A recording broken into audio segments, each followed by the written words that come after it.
জীবনের একটা কথা কি আমরা কখনো ভেবে দেখেছি যে কিনা আমাদের 10 থেকে যখন 16 বছরের ভিতরে যখন বয়স থাকে তখন কিন্তু আমরা ফোন চালানোর জন্য, ফোন কেনার জন্য বাবা মার কাছে কতই না গালি খেয়েছি, কতই না আমরা ঝগড়া করেছি বাবা মার সাথে। কিন্তু ভাই আমার জীবনের একটা কথা বলি, আমার এখন বর্তমানে বয়স চলছে 17, আর আমি 17 বছরে দেখো এই ফ্যাক্টরিতে থাকি, টি শার্ট ফ্যাক্টরিতে, ঠিক আছে।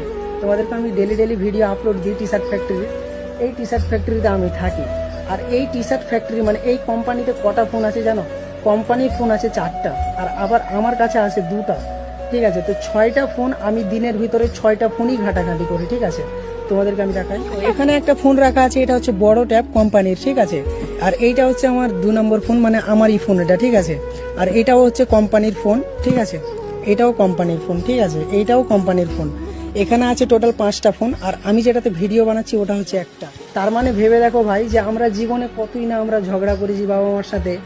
কিন্তু এক সময় এমন হবে, তুমি যেটা জিনিসের জন্য ঝগড়া করছিলে, যেটা জিনিসের জন্য কান্না করছিলে, ওইটা জিনিস কিন্তু তোমার কাছে মানে একদিন না একদিন আসবে, ঠিক আছে। তো এটা কথা ভেবে দেখো যে আমরা এত যে পরিশ্রম করছি কিন্তু আমরা সফলতার দেখা পাবো কিনা এটা হচ্ছে আমরা জানি না, ঠিক আমরা জানি না। কিন্তু দেখো উপরের মালিক হচ্ছে আল্লাহ, ঠিক আছে। আল্লাহ যেটা করে ওটা ভালোর জন্যই করে। তোমরা সবাই তো বুঝতে পেরে গেছো সব কিছু। তো যাই হোক, এখান থেকে আমার ভিডিওটা, তো ভালো লাগলে একটু শেয়ার করে দিবা ভিডিওটা। টাটা।